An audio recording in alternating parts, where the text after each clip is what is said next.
In October 1923, the small Balkan state of Albania found itself caught between great powers, Italy and Greece, after a brutal murder on the frontier.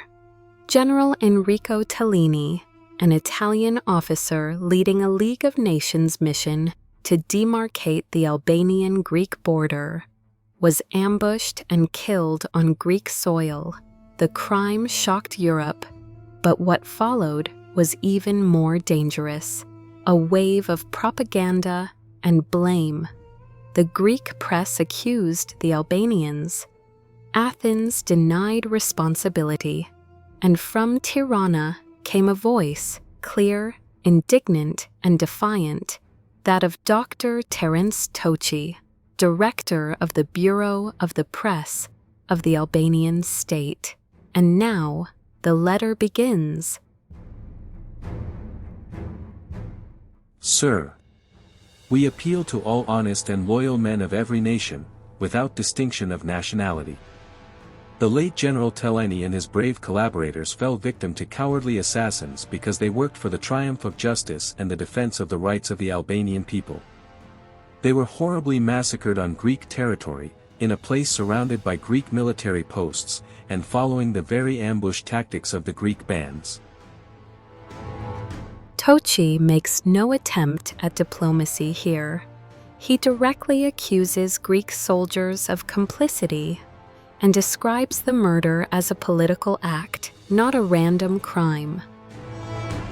There is every reason to believe, from the results of investigations, that this heinous crime was perpetrated by Greek soldiers.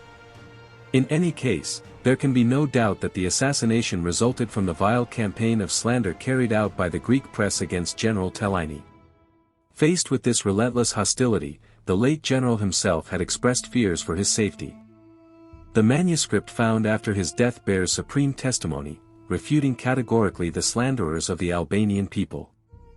The Greeks, seeking to free themselves from such grave responsibility, have striven to shift the blame upon the Albanians.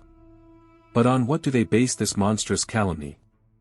On the inventions of a blood-stained bandit, condemned alike by the Albanian and Greek governments. Their insolence passes beyond the bounds of cynicism to become ridiculous. Although the Greeks, in their campaign of false accusations, have with them many European newspapers not always inspired by impartiality, we do not despair. Because even if we are a small nation, the truth stands on our side, on the side of honor and dignity before the entire world.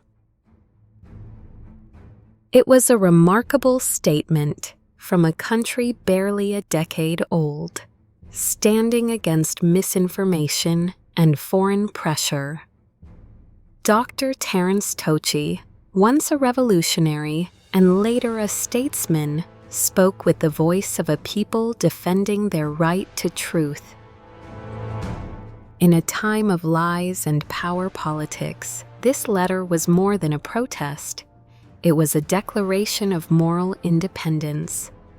A voice from Tirana, defying silence and demanding justice. Another truth revealed. Another secret uncovered by the Black Folder.